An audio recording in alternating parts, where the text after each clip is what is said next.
We are 2 months away from the November election, and candidates are focusing on the stark differences with their opponents to gain a lead. Joining us now is UW political professor Joe Heim. We appreciate you coming.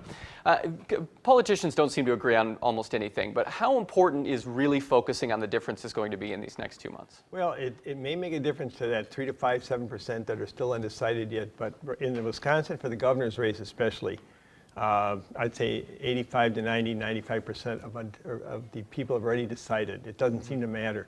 There was a poll done a while back showing that about half the people did not know who Mary Burke was, yet they've already decided how they're going to vote. It tells you that they're not paying attention to the candidates. They already know how they feel about Scott Walker. He's a very polarizing person. Either love him or hate him.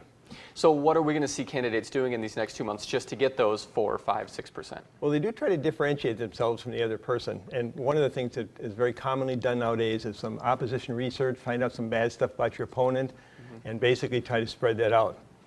You try to define yourself, to let the public know who you are and what you stand for, and try to define your opponent so that they think less of that person.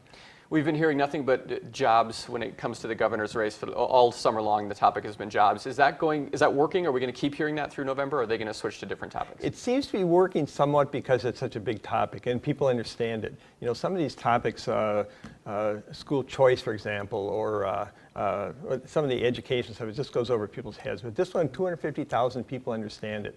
Right now, we're a little over 100,000 jobs for the last 4 years. Not bad, but not as good as the governor projected. So he has to bear the blame of saying he promised something that he couldn't deliver. Whether the public will hold him accountable for it, I think it's affecting the race just a little bit, but you can tell by the ads. Because the governor's had a counter ad now to kind of show that the economy in Wisconsin is getting better. But ultimately, I don't know if the public really is not unsavvy enough not to recognize. Governors do not control the economy of a state, frankly, and therefore they don't really control jobs. It's really more of a federal issue.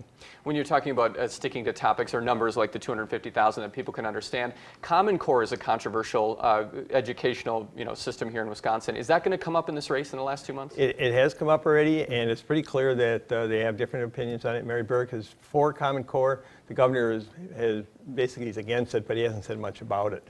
It shouldn't even be a controversial issue, except that the Tea Party people have kind of taken positions nationally against it and sort of forced the Republicans to be against it as well. I don't think it'll be a big issue. The people that are in favor of Common Core are already going to vote for Mary Burke. People that are opposed to it are already going to vote for the governor. So it's an issue that defines them to some degree, but it's not going to affect the election outcome. Real quick, a lot of money being spent on the governor's race. How much room does that leave for the down ticket races?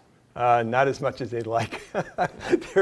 It's pretty clear they're trying to raise money. And the money from outside the state and from special interests is going to go to very focused elections.